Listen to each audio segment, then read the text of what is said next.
ವ್ಯಾಸರಾಜಗುರು ಸಾರ್ವಭೌಮರು ಸಜ್ಜನರ ಮೇಲೆ ಕಾರುಣ್ಯವನ್ನು ತೋರಿಸ್ತಾ ಅನೇಕಾರ್ಥಗರ್ಭಿತವಾಗಿರತಕ್ಕಂತಹ ಕೇವಲ 8 ಶ್ಲೋಕಗಳಿಂದ ಕೂಡಿರತಕ್ಕಂತಹ ಸುಂದರವಾದ ಸ್ತೋತ್ರವನ್ನು ಅನುಗ್ರಹ ಮಾಡಿದ್ದಾರೆ ಸಜ್ಜನ ಪ್ರಪಂಚಕ್ಕೆ. ಆ ಸ್ತೋತ್ರದ ಶ್ಲೋಕದ ವಿಸ್ತಾರವನ್ನು ವಿಚಾರ ಮಾಡ್ತಾ ನಾನಾರತ್ನ ಸಮಾಯುಕ್ತ ಕುಂಡಲಾದಿ ವಿರಾಜಿತಂ ಸರ್ವದಾ ಭೀಷ್ಟದಾತಾರಂ ಸತಾಂ ವೈ ದೃಢಮಾಹವೇ ಅಂತ ಹೇಳ್ತಾ ಇದ್ವಿ. ಸತಾಂ ವೈ ದೃಢಮಾಹವೇ ಮೇಲಿನಿಂದ ಸಾಮಾನ್ಯವಾಗಿ ನೋಡಿದರೆ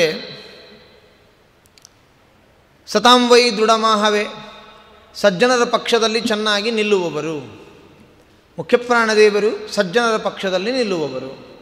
ಆಹವೇ, ಆಹವ ಅಂದರೆ ಯುದ್ಧ. ಯಾವ ಯುದ್ಧ? ಯಾವ ಯುದ್ಧದಲ್ಲಿ ಸಜ್ಜನರ ಪರವಾಗಿ ನಿಲ್ಲೋದು ಅಂದರೆ ಏನು ಅರ್ಥ ಅಂತಂದರೆ, ಹೌದು, ಭಗವಂತನ ತತ್ವಜ್ಞಾನಕ್ಕೆ ಕಾರಣವಾದಂತಹ ಜಿಜ್ಞಾಸಾತ್ಮಕವಾದ ಯುದ್ಧ. ಅದರಲ್ಲಿ ವಿರೋಧ ಪಕ್ಷ ಅಂತಂದರೆ ವೇದ ವೈದಿಕ ಗ್ರಂಥಗಳು ಏನು ಹೇಳ್ತಾ ಇದ್ದಾವೆ ಅದರ ತಾತ್ಪರ್ಯವನ್ನು ಗ್ರಹಣ ಮಾಡದೆ ವಿರುದ್ಧಾರ್ಥವನ್ನು ಚಿಂತನೆ ಮಾಡುವುದು.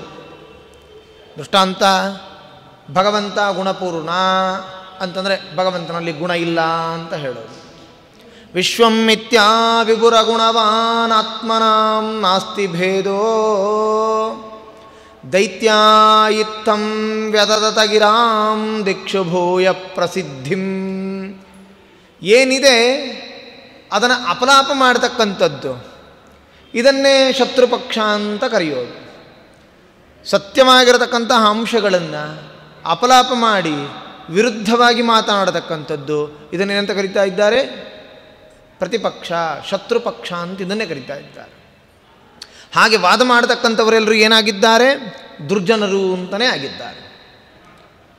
ಇನ್ನು ಸಜ್ಜನರು ಅಂತಂದರೆ ಯಾರು?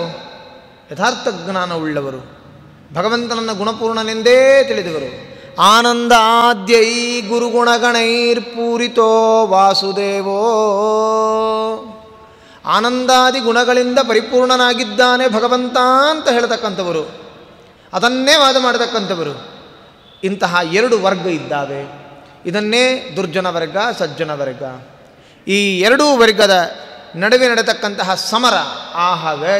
ಆಹವ ಅಂತಂದರೆ ಸಮರ, ಯುದ್ಧ.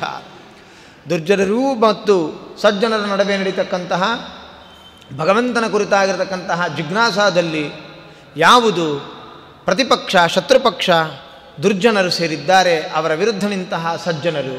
ಈ 2 ಪಕ್ಷಗಳಲ್ಲಿ ಮುಖ್ಯಪ್ರಾಣದೇವರು ಸಜ್ಜನರ ಪಕ್ಷದಲ್ಲಿಯೇ ಸ್ಥಿರವಾಗಿ ನಿಲ್ತಾ ಇದ್ದಾರೆ. ಭಗವಂತ ಆನಂದಾದಿ ಗುಣಗಳಿಂದ ಪರಿಪೂರ್ಣನೇ ಆಗಿದ್ದಾನೆ ಎಂಬುದಾಗಿ ಏನು ಸಜ್ಜನರು ಹೆಮ್ಮೆಯಿಂದ ಸಂತೋಷದಿಂದ ಪ್ರಾಮಾಣಿಕವಾಗಿ ಹೇಳುತ್ತಿದ್ದಾರೆ, ಆ ಪಕ್ಷದಲ್ಲಿ ದೃಢವಾಗಿ ನಿಲ್ತಕ್ಕಂಥವರಾಗಿದ್ದಾರೆ.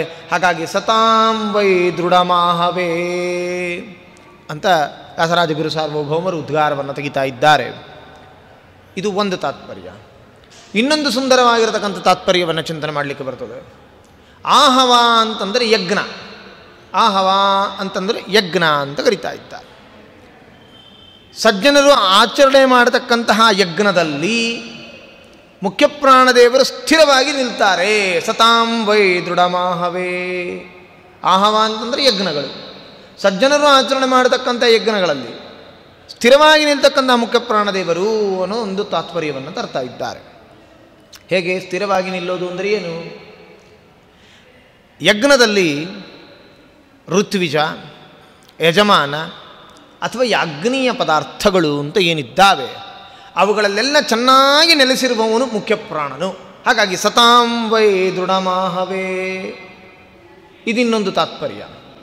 ಅಂದರೆ ಮುಖ್ಯಪ್ರಾಣದೇವರು ಯಜ್ಞನಾಮಕ ಭಗವಂತನ ಪ್ರೀತಿಗೋಸ್ಕರವಾಗಿ ಆಚರಣೆ ಮಾಡತಕ್ಕಂತಹ ಯಜ್ಞಾದಿ ಕ್ರಿಯಾಗಳು ಏನಿದ್ದಾವೆ ಆ ಯಜ್ಞಾದಿ ಕ್ರಿಯಾಗಳಲ್ಲಿ ಇರತಕ್ಕಂತಹ ಪ್ರತಿಯೊಂದು ಪದಾರ್ಥ, ಅವನ ಋತ್ವಿಜನಿರಬಹುದು, ಯಜಮಾನನಿರಬಹುದು, ಅಥವಾ ಯಾಜ್ಞೀಯ ಪದಾರ್ಥಗಳು ಹವಿಷ್ಯ ಮೊದಲಾಗಿರತಕ್ಕಂತಹ ಯಾಜ್ಞೀಯ ಪದಾರ್ಥಗಳಿರಬಹುದು.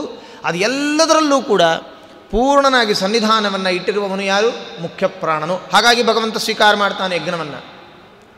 ಹಾಗಾಗಿ ಮುಖ್ಯಪ್ರಾಣದೇವನ ಪೂರ್ಣವಾಗಿರತಕ್ಕಂಥ ಸನ್ನಿಧಾನ ಸ್ಥಿರವಾಗಿ ಮುಖ್ಯಪ್ರಾಣ ಅಲ್ಲಿ ನಿಂತಿರೋದರಿಂದ ವ್ಯಾಸರಾಜ ಗುರು ಸಾರ್ವಭೌಮರು ಸತಾಂ ವೈ ದೃಢಮಾಹವೇ ಅಂತ ಇದ್ದಾರೆ. ಇನ್ನೂ ಒಂದು ಚಿಂತನೆ ಇದೆ. ಸತಾಂ ಸಜ್ಜನರ ಆಹವೇ ಯಜ್ಞೋತ್ಪನ್ನವಾಗಿರತಕ್ಕಂತಹ ಫಲ. ಸಜ್ಜನರು ಮಾಡತಕ್ಕಂತಹ ಯಜ್ಞ, ಆ ಯಜ್ಞದಿಂದ ಉತ್ಪನ್ನವಾಗತಕ್ಕಂತಹ ಫಲ, ಅದನ್ನು ದೃಢ ಮಾಡಿಕೊಡ್ತಾನೆ. ಸಜ್ಜನರು ಹರಿಸರ್ವೋತ್ತಮತ್ವಜ್ಞಾನವುಳ್ಳವರಾಗಿ ಯಾವುದೇ ಯಾಜ್ಞೀಯ ಕರ್ಮಗಳನ್ನು ಆಚರಣೆ ಮಾಡಿದರೂ ಕೂಡ ಅಲ್ಲಿ ಮುಖ್ಯಪ್ರಾಣದೇವರು ಅವರಿಗೆ ಸಲ್ಲಬೇಕಾಗಿರತಕ್ಕಂತಹ ಪೂರ್ಣ ಫಲವನ್ನು ಸ್ಥಿರವಾಗಿ, ಅದು ನಾಶ ಹೊಂದದಂತೆ ದೃಢವಾಗಿ ಕಲ್ಪಿಸಿಕೊಡ್ತಾರೆ ಮುಖ್ಯಪ್ರಾಣದೇವರು. ಈ ತಾತ್ಪರ್ಯವನ್ನು ಕೂಡ ವ್ಯಾಸರಾಜ ಗುರು ಸಾರ್ವಭೌಮರು ತೋರಿಸ್ತಾ ಇದ್ದಾರೆ. ನಾನಾರತ್ನ ಸಮಾಯುಕ್ತ ಕುಂಡಲಾದಿ ವಿರಾಜಿತಂ ಸರ್ವದಾಭೀಷ್ಟದಾತಾರಂ ಸತಾಂ ವೈ ದೃಢಮಾಹವೇ. ಈ ರೀತಿಯಲ್ಲಿ ಸತಾಂ ವೈ ದೃಢಮಾಹವೇ ಎಂಬತಕ್ಕಂಥ ಶಬ್ದ ಪ್ರಯೋಗವನ್ನು ವ್ಯಾಸರಾಜರು ಮಾಡ್ತಾ, ವಾಸಿನಂ ಚಕ್ರತೀರ್ಥಸ್ಯ ದಕ್ಷಿಣಸ್ಥಗಿರೌ ಸದಾ ತುಂಗಾಂಬೋಧಿತರಂಗಸ್ಯ ವಾತೇನ ಪರಿಶೋಭಿತೆ. ಇನ್ನೊಂದು ರೀತಿಯಾಗಿ ಮುಖ್ಯಪ್ರಾಣದೇವರ ವರ್ಣನೆಯನ್ನು ಸ್ವೀಕಾರ ಮಾಡ್ತಿದ್ದಾರೆ. ಸಾಮಾನ್ಯವಾಗಿ ಮೇಲೆ ನೋಟಕ್ಕೆ ಈ ಶ್ಲೋಕದ ತಾತ್ಪರ್ಯ, ತುಂಗಾ ನದಿ ತೆರೆಗಳ ಮೇಲೆ ಹಾಯ್ದು ಬಂದಂತಹ ತಂಪಾದ ಗಾಳಿ, ತುಂಗಾಂಬೋಧಿ ತರಂಗಸ್ಯ, ಅಥವಾ ಅಂತಹ ತಂಪಾದ ಗಾಳಿ ಎಲ್ಲಿ ಬೀಸಿ ಬರ್ತಾ ಇದೆಯೋ ಅಂತಹ ಚಕ್ರತೀರ್ಥದ ದಕ್ಷಿಣ ಭಾಗದಲ್ಲಿರುವಂಥ ಗಿರಿ ಪರ್ವತದ ಮೇಲೆ ಕೂತಿದ್ದಾರೆ ಅಂತ ಹೇಳ್ತಾ ಇದ್ದಾರೆ. ಹೌದು, ಯಂತ್ರೋದ್ಧಾರಕ ಪ್ರಾಣದೇವರನ್ನು ಎಲ್ಲಿ ಕೂಡಿಸಿದ್ದಾರೆ? ಚಕ್ರತೀರ್ಥದ ಬಲಭಾಗದ ಬೆಟ್ಟದ ಮೇಲೆ ಚೆನ್ನಾಗಿ ಕೂಡಿಸಿಬಿಟ್ಟಿದ್ದಾರೆ ವ್ಯಾಸರಾಜಗುರು ಸಾರ್ವಭೌಮರು. ಆ ವಾತಾವರಣ ಹೇಗಿದೆ? ತಂಪಾದ ವಾತಾವರಣ. ಯಾಕೆ ಅದು ತಂಪಾಗಿದೆ? ಅಲ್ಲಿ ಭಾರೀ ದೊಡ್ಡದಾಗಿ ತುಂಗಾ ನದಿ ಹರಿತಾ ಇದ್ದಾಳೆ.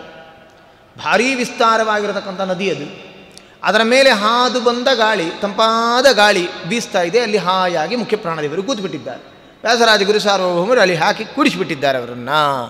ಇದು ನಮಗೆ ಸಾಮಾನ್ಯವಾಗಿ ಶ್ಲೋಕದ ತಾತ್ಪರ್ಯ ಮೇಲೆ ನೋಡಲಿಕ್ಕೆ ಸಿಗತಕ್ಕಂಥದ್ದು. ಆದರೆ ಇದಕ್ಕೊಂದು ಸೊಗಸಿದೆ. ಬಹಳ ಸುಂದರವಾಗಿರತಕ್ಕಂಥ ನುಡಿಯನ್ನು ವ್ಯಾಸರಾಜಗುರು ಸಾರ್ವಭೌಮರು ತೋರಿಸ್ತಾ ಇದ್ದಾರೆ. ಏನದು? ಚಕ್ರತೀರ್ಥಸ್ಯ ದಕ್ಷಿಣಸ್ಥ ಗಿರೌ ಸದಾ ಅಂತ ಬರೀತಾ ಇದ್ದಾರೆ. ಚಕ್ರತೀರ್ಥದ ದಕ್ಷಿಣ ಭಾಗದ ಪರ್ವತದಲ್ಲಿ ವಾಸ ಮಾಡ್ತಾ ಇದ್ದಾರೆ ಅಂತ ಬರೀತಾ ಇದ್ದಾರೆ. ಚಕ್ರತೀರ್ಥ ಅಂದರೆ ಏನು? ನಮಗೆಲ್ಲ ಏನಿದೆ, ಅಲ್ಲೇನು ಚಕ್ರತೀರ್ಥ ಅಂತ ಯಾವುದೂ ಇಲ್ಲ. ಅಲ್ಲಿ ವಿಪರೀತವಾಗಿರತಕ್ಕಂತಹ ಸುಳಿಗಳು, ಚಕ್ರಗಳು ಆ ನೀರಿನಲ್ಲಿ ಕಂಡು ಬರ್ತದೆ. ಹಾಗಾಗಿ ಅದು ಆ ಮಡುವನ್ನು ಚಕ್ರತೀರ್ಥ ಅಂತ ಕರೆದಿದ್ದಾರೆ. ತುಂಗೆಯ ಯಾವ ಮಡುವಿನಲ್ಲಿ ಅನೇಕ ರೀತಿಯಾಗಿರ್ತಕ್ಕಂಥ ಚಕ್ರಗಳು ಕಾಣಿಸ್ತಾ ಇದ್ದಾವೆ, ಚೆನ್ನಾಗಿ ಸುರುಳಿಸುತ್ತಾ ಇದ್ದಾವೆ, ಆ ಜಾಗವನ್ನು ಚಕ್ರತೀರ್ಥ ಅಂತ ಕರೆದಿದ್ದಾರೆ ಅಂತ ನಮಗನ್ಸುತ್ತೆ. ಅದರ ವಾಸ್ತವಿಕ ಅದರ ಹೆಸರೇನು ಅದನ್ನಲ್ಲ.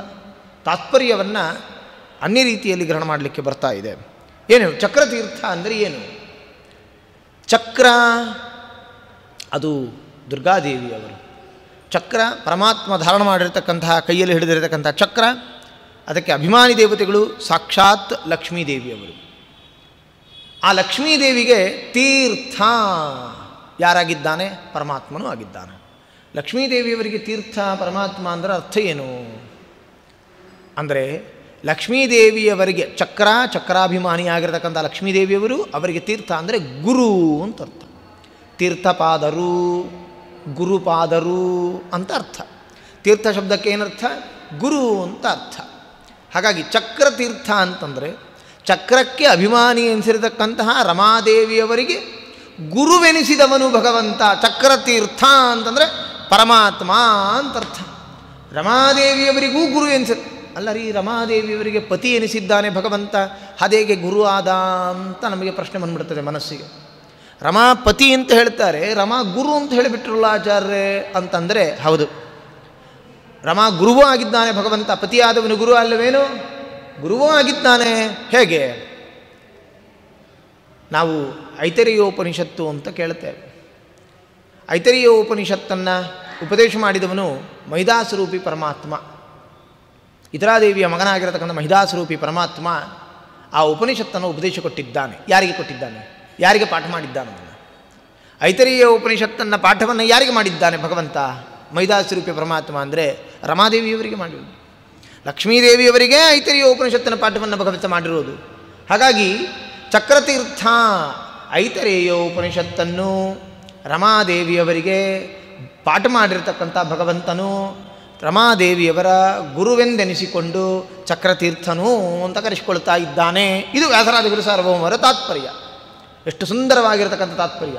ವಾಸಿನಂ ಚಕ್ರತೀರ್ಥಸ್ಯ ಅಂತ ಹೇಳಬೇಕಾದ್ರೆ ರಮಾದೇವಿಯವರಿಗೂ ಗುರು ಸ್ಥಾನೀಯನಾಗಿದ್ದಾನೆ ಭಗವಂತ. ಚಕ್ರಾಭಿಮಾನಿಯಾಗಿರತಕ್ಕಂಥ ರಮಾದೇವಿಯವರಿಗೂ ತೀರ್ಥ ಗುರುವೆಂದೆನಿಸಿಕೊಂಡಿದ್ದಾನೆ ಭಗವಂತ. ಹಾಗಾಗಿ ಭಗವಂತನನ್ನೇ ಚಕ್ರತೀರ್ಥ ಅಂತ ವ್ಯಾಸರಾಜ ಗುರು ಸಾರ್ವಭೌಮರು ಹೇಳುತ್ತಾ ಇರೋದು. ಸಾಮಾನ್ಯ ಅರ್ಥಕ್ಕೂ ಒಳಗಿಳಿದಾಗ ವಿಶೇಷ ಅರ್ಥಕ್ಕೂ ಅಜಗಜಾಂತರ ವ್ಯತ್ಯಾಸ.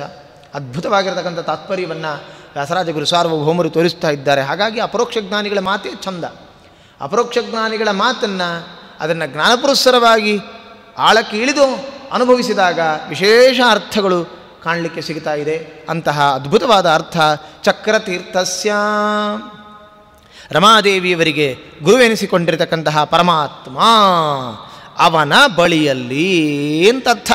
ಅಂತಂದರೆ ಅಂತಹ ಭಗವಂತನ ಸನ್ನಿಧಾನ ಉಳ್ಳ ಸ್ಥಳದಲ್ಲಿ, ರಮಾದೇವಿಗೆ ಗುರುವೆನಿಸಿರತಕ್ಕಂತಹ ಪರಮಾತ್ಮನ ಸನ್ನಿಧಾನ ಕ್ಷೇತ್ರ ಅಂದ್ಬಿಟ್ಟು. ಹೌದು, ರಾಮಚಂದ್ರ ದೇವರು ಕೂತಂಥ ಬಂಡೆ ಅದು.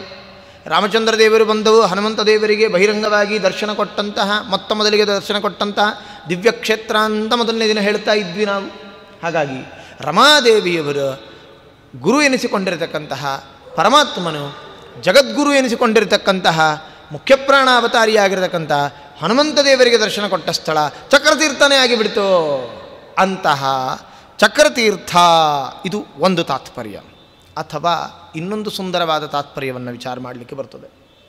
ಚಕ್ರತೀರ್ಥ ಅನ್ನೋ ಶಬ್ದವನ್ನು ಯಾಕೆ ವ್ಯಾಸರಾಜ ಗುರು ಸಾರ್ವಭೌಮರು ಉಪಯೋಗಿಸಿದರು, ಪ್ರಯೋಗ ಯಾಕೆ ಮಾಡುತ್ತಿದ್ದಾರೆ? ಇನ್ನೊಂದು ತಾತ್ಪರ್ಯ ಇದೆ ಅದಕ್ಕೆ. ಚಕ್ರತೀರ್ಥರು ಅಂತಂದರೆ ಯಾರು?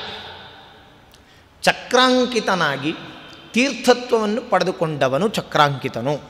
ಅಂದರೆ ಸಚೇತನ ಅಂತ ಅರ್ಥ. ನಾವುಗಳೇ ಏನು ಚಕ್ರಾಂಕಿತರು ಅಂದರೆ ಗೋಪಿಚಂದನ ಮುದ್ರಾದಿಗಳನ್ನು ಧಾರಣ ಮಾಡ್ತೇವೆ.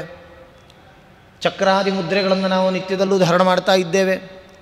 ಹಾಗೆ ಯಾಕೆ ಧಾರಣ ಮಾಡ್ತೇವೆ? ಅದನ್ನು ಪವಿತ್ರರಾಗಲಿಕ್ಕೆ, ಪಾವಿತ್ರ್ಯತೆಗೋಸ್ಕರವಾಗಿ ನಾವು ಚಕ್ರಗಳನ್ನು ಧಾರಣ ಮಾಡ್ತಾ ಇದ್ದೇವೆ. ಶಂಖಚಕ್ರಾದಿ ಮುದ್ರೆಗಳನ್ನು ಯಾಕೆ ಧಾರಣ ಮಾಡ್ತಾ ಇದ್ದೇವೆ? ಪಾವಿತ್ರ್ಯಕ್ಕೋಸ್ಕರವಾಗಿ.